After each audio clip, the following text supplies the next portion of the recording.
This is the Book of Life, a show about Jewish kidlit mostly. I'm Heidi Rabinowitz. Welcome to our special series, Books in the Time of Coronavirus.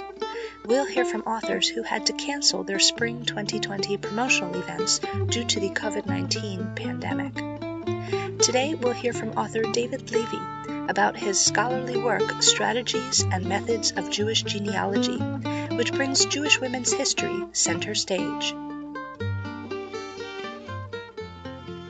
I want to thank Heidi for the chance to share a book that I've recently published on Gluskin Levy family history, which in reality is a part of a 10-volume set dedicated to my daughter. If you want to read more about those 10 volumes and how to obtain them, please Google David B. Levy, University of Maryland, College Park Alumni Spotlight. The volume that I want to focus on in the program today, and I thank Heidi for the opportunity to do so, involves a recuperation of Jewish women's history. I work in an all-women's Orthodox college, and I've become very interested in researching Jewish women's history, women in halacha, and many areas related to Jewish women, and bringing them from sometimes the margins to center stage. And Volume 7 does exactly that, attempts to. The book brings the Rebbitzins and the sisters and the daughters from the margins to center stage to give a matriarchal history of an elite rabbinic dynasty. I enjoy bringing to light these things that are often discriminated against in terms of what is given playtime, so to speak, in academic and popular publications due to various reasons of gender bias. For example, many of the women featured in Volume 7 are all remarkable for their pioneering not only in professional fields, their courage, resilience, and extreme academic and social and cultural achievements, but also just as ordinary human beings, as Virginia Woolf would say, in the quotidian and living a life of intellectual, moral, and spiritual integrity. I'd like to feature three of Rav Menachem Mendel Gluskin's daughters who achieved advanced doctoral degrees in the former Soviet Union, two in what we call Hebrew philology and Jewish history. There was much gender bias in their field and misogynistic discrimination against women in the workplace, not only all over the world, but in Russia, particularly in Jewish studies. And Dr. Gita Gluskina is absolutely extraordinary. She published her doctorate on an unknown manuscript, Rabbi Yehuda al-Harizi, best known for the Takamoni, that was in the Geniza of the Saltykov Library Furkovich collection. She later went in her career to publish on a Hebrew mathematical work that dealt with the Hebrew calendar and Kiddush Labana and all very scientific, complex issues related to that area. The second sister, Dr. Leah Gluskina, was very accomplished in Second Temple Judaism and ancient history in general. She read Latin and Greek. She published on Philo, Josephus, and the formation of the Mishnah. A third sister, Dr. Sonia Gluskin, was recognized internationally as the world's authority on medieval Russian language and linguistics, and she was an expert also in Russian literature of Pushkin and Dostoevsky, Chekhov, Tolstoy, and many other literati who wrote in Russian. Esther Gluskin, the fourth daughter, was a member of Hashomer HaTzair, a secular Zionist organization who suffered incredible Mesirat Nefesh for her Zionist activities, which included sending funds, capital, out of Russia, which was a crime, to Eretz Yisrael for the Yishuv, and for other reasons of keeping modern Hebrew alive and activist groups of meeting about Jewish culture. She was sent to Siberia. They say her hair turned white in a week. She underwent really great suffering due to her Zionist commitments as a member of Hashomer HaTzair. And as you know, the Balatanya was also suffered Richilut from the Mitnagdim for, in part, sending funds to Eretz Yisrael. Another great woman featured is Fredo Rabinovich Gluskin, who was the daughter of Rabbi Eliezer Rabinovich and the wife of Rav Menachem. But she was remarkable in her own right. She lived in abject poverty The communists took away Rav Gluskin and Friedel's bank account, their apartment. They had really nothing to live on. And yet, as a Rebbitzin in the Minyan, she was notorious for the most delicious kugel that she shared with the daveners of her husband's congregation.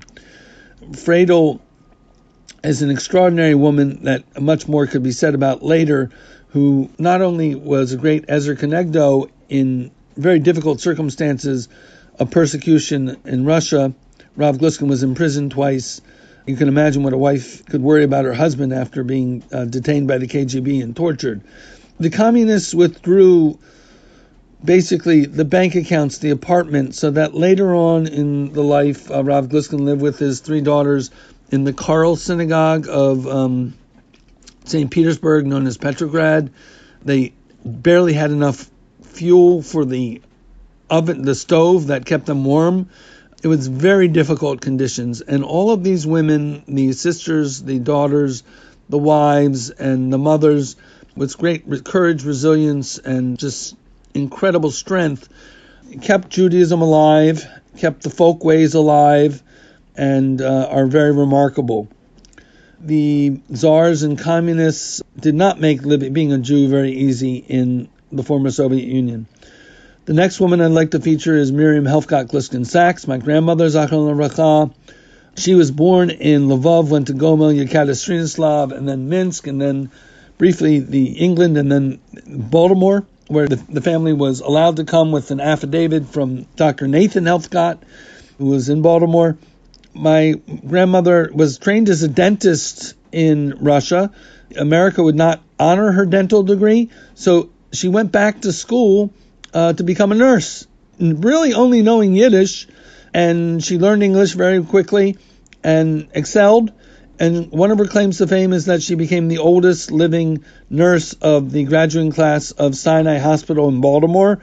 She lived to a ripe old age of 105, and she remembers also abject poverty. She told me she walked 5 miles in Russia to stand in line for a few potatoes during a famine of economic scarcity. And she remembers her uncle Rav Menachem davening and shuckling back and forth, and on Pesach with a Gittel, and in the Sukkah on Sukkot, etc. And she had a phenomenal memory and transferred all this knowledge of the old country to me, which is really something I'm very lucky to have experienced in the blessing of my grandmother Miriam, who was a remarkable person. My great-grandmother, Kayla Liba Gluskin, would make radishes in honey. She was the oldest sister of Rav Menachem, and she was a very educated woman. She came from an elite rabbinic dynasty. Her father was Rabbi Aaron Ori Gluskin of Parich, after Rabbi Hillel Parich. Her grandfather was Rabbi Yeshua Gluskin of Lvov. I guess it'd be her great-great-grandfather was Rabbi Moshe Zev Gluskin, a confidant of the Netziv. But Kayla Liba is remarkable. The theory behind the turning the radishes, something bitter, into something sweet with the honey, she had a whole really life Weltanschauung of how one approaches tribulations and challenges to make the bitter become sweet. And that was the reason why she made this candy out of radishes, something bitter, but with honey, so it became sweet. Speaking about folk ways of cooking, another would be my father's grandmother, Leah Eisenberg, who was the daughter of Esther Eisenberger from Hungary. She had a cookbook that was over 300 years old. And she described in there, or her ancestors did as well, how to make gefilte fish by, putting the fish in the bathtub, so to speak, and really from scratch. Matzah balls, simmis, don't make a simmis over that, kreplach, and all sorts of Jewish delicacies. That cookbook was donated to the Jewish Museum of Baltimore, and it is actually a very rare item. A note about my grandmother Miriam again, to return. She was a Yiddish speaker, and she met her husband, Dr. Daniel Sachs, while working in the maternity ward of Sinai Hospital as a nurse. At that time, interestingly, doctors were not allowed to date nurses, so they eloped to Philadelphia, where 2 prominent Chabad rabbis signed their ketubah. However, unfortunately, tragedy struck. Later, Miriam, my grandmother, was driving a car on the New Jersey Turnpike, and a truck driver hit them from behind. My mother's father, Dr. Benjamin Sack, was killed immediately. And my grandmother Miriam had a hip replacement, knee replacement, shoulder replacement, teeth replacement, terrible arthritis and other complications from that accident. And she never complained. She always saw the glass half full. And she was a Tehillim sager. She recited Techinis in Yiddish. Her devout Hasidic faith kept her positive, courageous, and with hope, and allowed her to endure. She lived to 105 years old despite being the bionic woman. My mother is probably the cause for her longevity as well. My mother, Zachron Lavracha, Ruth Levy, took extraordinary care of my grandmother Miriam. She fulfilled the commandment, Kavod et avicha v'yamecha, better than anybody I've ever witnessed. Not only bringing kosher dainties from afar for my grandmother Miriam, who liked lox and bagels and other things from 7 Mile Lane, but she also would go to extraordinary acts of sacrifice to make sure my grandmother was comfortable and had all that she needed in North Oaks retirement community, where Rabbi Oberstein was her rabbi and officiated at my grandmother Miriam's levaya. My mother Ruth would go so far as Rabbi Tarfon did to get on her knees at nighttime and put the slippers on my grandmother's feet or her socks to keep her feet warm. That's attributed to Rabbi Tarfon in the Gemara. My mother really, really kept my grandmother Miriam in great health, and that is the reason for her longevity. A note about my mother, Zachron Lavracha. She went to Bryn Mawr College at the age of 13 or 14. She was very precocious. She was very bright.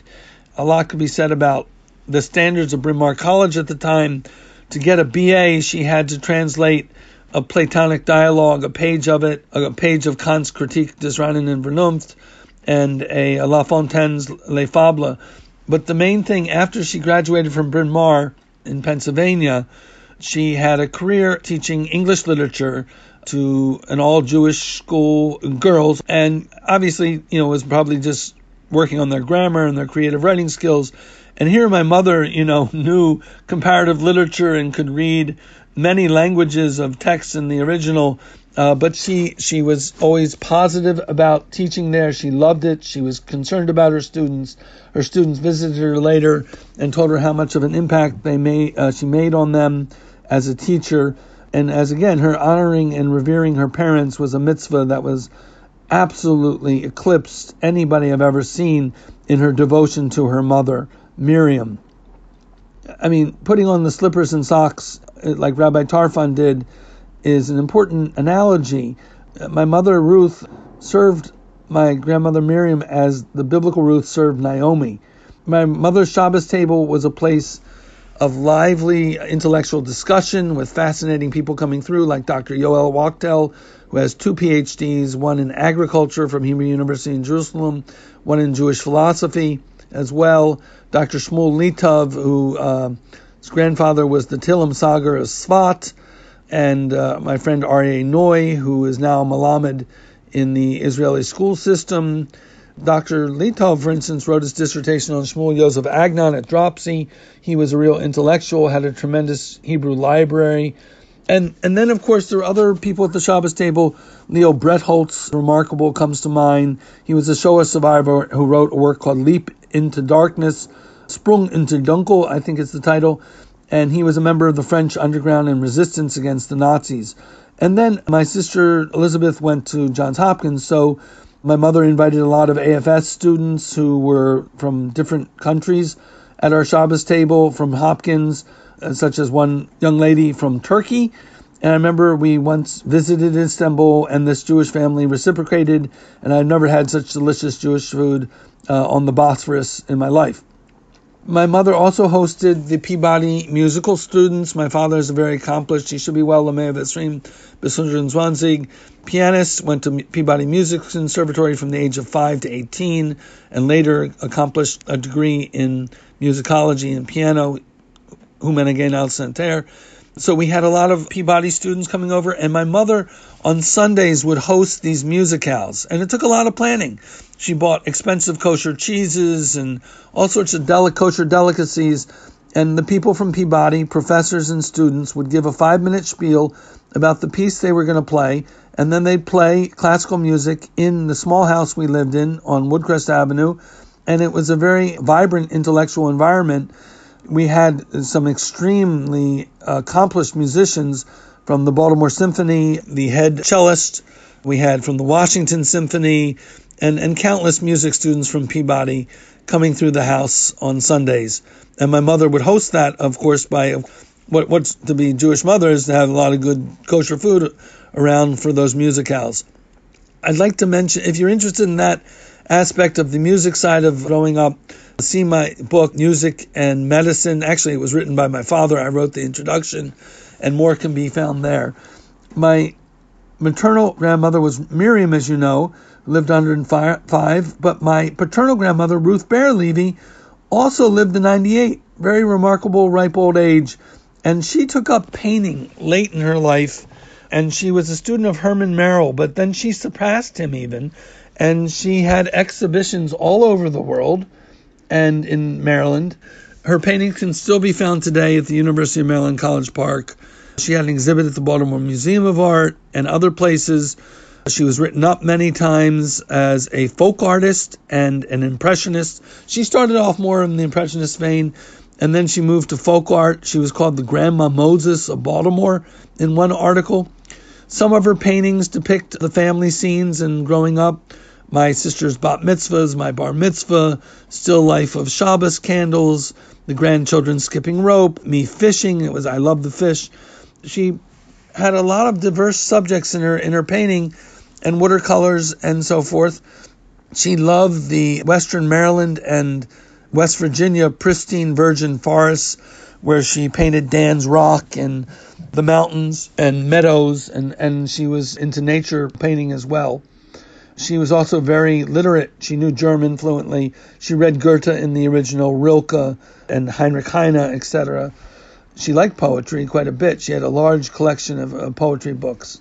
I want to mention a little bit more about Gittel Gluskina, one of Rav Gluskin's daughters.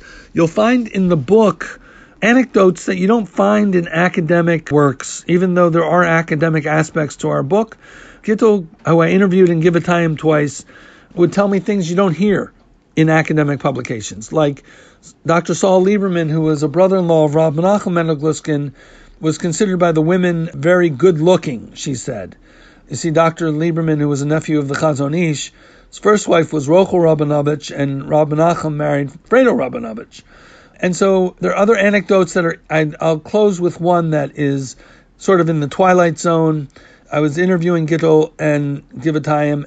I asked, what were the last moments you remember of your father, the Albet Din of Minsk and later Petrograd? And she said, well, he went to a Hasidic wedding. We went together. We came back late, and my father knew that he had a yard site for his wife, Fredo Rabinovich Gluskin. So he lit a lichtalach, a memorial candle. And then he got in the bed and he got cold and he passed on.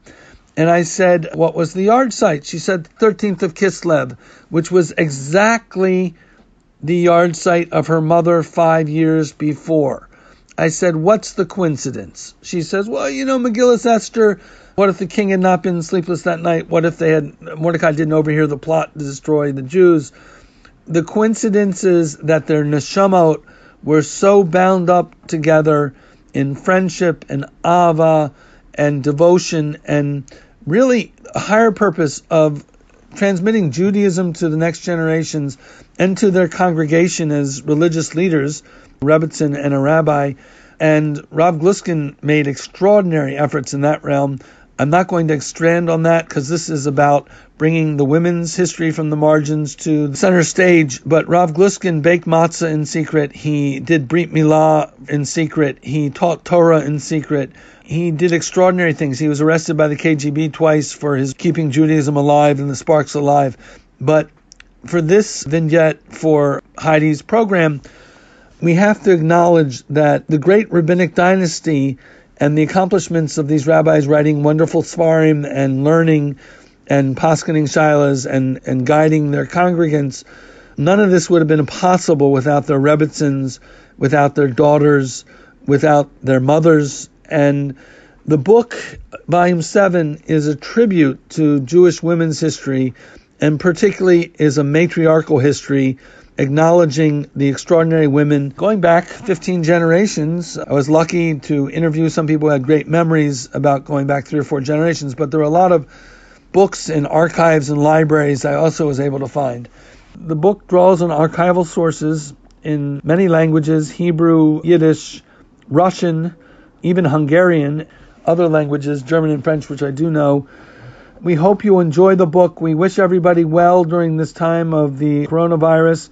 And please read lots of good books. And I hope you enjoy this Volume 7 of this 10-volume set that's available at the University of Maryland website, David B. Levy, University of Maryland College Park Alumni Spotlight. You can click on the links there and see the other 10 books that have appeared. Volume 7 is The Jewel in the Crown. It represents 30 years of work since I met Rabbi David Katz in Baltimore, whose father, Rabbi Moshe Katz Zatal, was also received smicha from Rabbi Eliezer Rabinovich, as my mother's uncle, Rav Gluskin, did.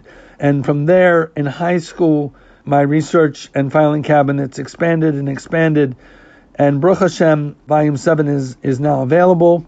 The matriarchal history brought center stage is definitely essential and key and a very important aspect of the positive contribution this book makes. Thank you.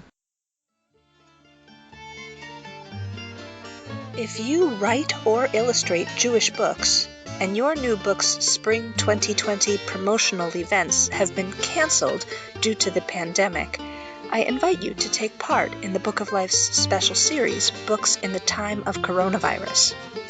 Visit tinyurl.com/bookscovid for instructions, or get in touch with me at 561-206-2473 or bookoflifepodcast@gmail.com. Listeners, you know the drill. Check out bookoflifepodcast.com for links to every way to reach me, every way to support the show, every way to get more information, and to hear every Book of Life episode since 2005, since you've probably got extra time on your hands right now. Thanks, as always, to the Freilach Makers Klezmer String Band for our background music. Please stay healthy, and everybody, please wash your hands.